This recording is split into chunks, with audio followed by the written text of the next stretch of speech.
Hello, Sir Alea here. Kumusta po? Redman Toys Raymond here. So, ito sir, unboxing and testing tayo sir ng unit na order nyo. The Umarex Glock 17 Gen 5 MOS by GHK Airsoft Gas Blowback Pistol. Okay, so ayan sir.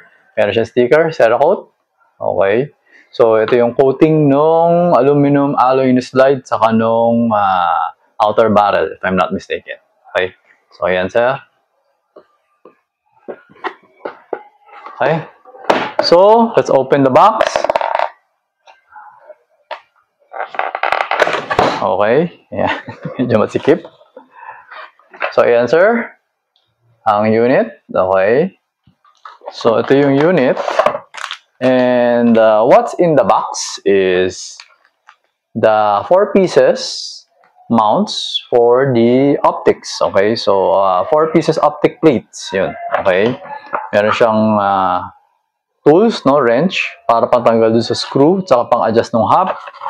Meron siyang manual, and meron siyang isang kasamang loader. Okay? So, I will be giving you another made in Taiwan na loader. Kasi nga, if napanood mo yung mga previous videos, kasi ito, naka-super glue kasi ito eh. So, alam mo yun, ayoko rin siya masira, kaya loader na lang bibigay ko sa'yo para hindi mo na siya tanggalin. Okay, mahirap gamitin kasi ito eh. Kasi parang pang M4, pang rifle siya na magazine, mataba. Hindi siya pang pistol. So, ibibigay ko sa'yo pang pistol yun. Okay? So, teka, balik na muna natin yan dyan. Okay. So, ito yung unit. Ayan siya. Teka lang, tanggalin ko lang yung magazine. Okay, so yung magazine. Alright. Tanggalin ko lang. Ayan. So, this is the pistol. Ayan. So, makita niyo yung markings, no? Legit. Kung ano yung markings ng tunay na baril, ganyan yung markings na to. Yung mga Glock. Mga codes. Okay, same siya sa tunay na baril. Okay? So, yan. Nakasulat dito, Official Licensed Product of Glock. Tama, di ba? Officially licensed product of Glock. Tama. Okay? So, ito yung parang serial number na tong unit na to. Tong airsoft na to. Okay? So, yan. So, tanggalin ko lang tong sticker. Dikit lang natin yun dyan. Okay? Yan. Alisin natin yung sticker. Okay? So, this is also, this is lightweight. Aluminum alloy din siya. Okay? So, bigyan natin ng gas. Wait lang. Higpitan ko lang konti.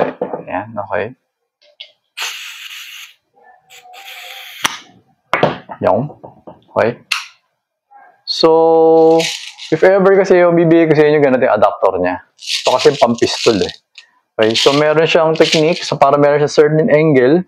Basically kasi yung labasan na itong butas, tatapat mo dito sa may bilog na to, sa pinaka-ano. So, once natapat mo na yan, didiin mo lang to. Then, mas mabilis na mag-load. Yan. Meron siyang specific angle. Yan.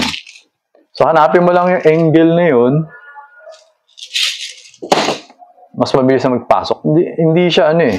Hindi siya ganyan eh. Parang medyo nakaangat siya ng konti. So, kapain mo lang yung ano, if ever. May bibigay ko sa inyo na bago. Okay? So, ito, testingin natin. Hopefully, hindi kulang yung gas. Pag nabitin or feeling ko kulang, tagahan ko na lang ulit. Kasi pag nabitin, hindi ito mag-open slide tapos hindi natin mauubos eh. Okay? Kasi nga, usually, pag mga brand new yung mga magazine, parang mataas yung pressure nila sa loob, so konti lang yung pumapasok na green gas. Parang mataas yung pressure, parang ganun.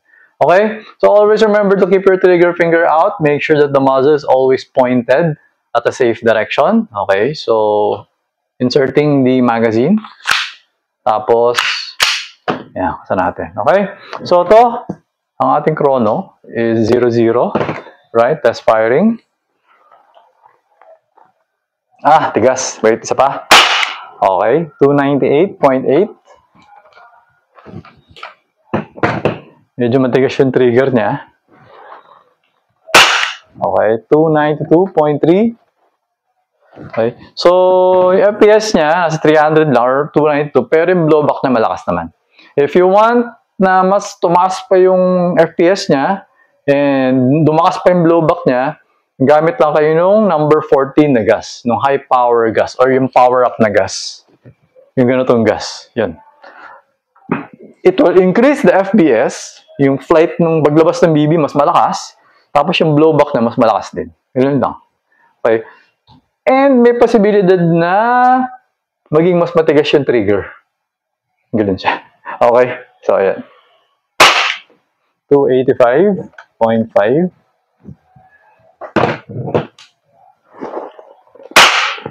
288.9.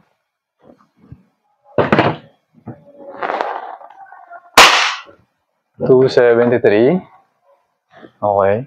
So, yan. Okay na. Medyo humihina na siya actually. Dami pang... Hindi. 1, 2, 3, 4, 5. May lang pa 5 bala. Okay. So, pero maglalagay na ako ng gas para... Kasi para feeling ko mabibitin eh. Okay. So, babarilin naman natin ngayon yung target ko dito.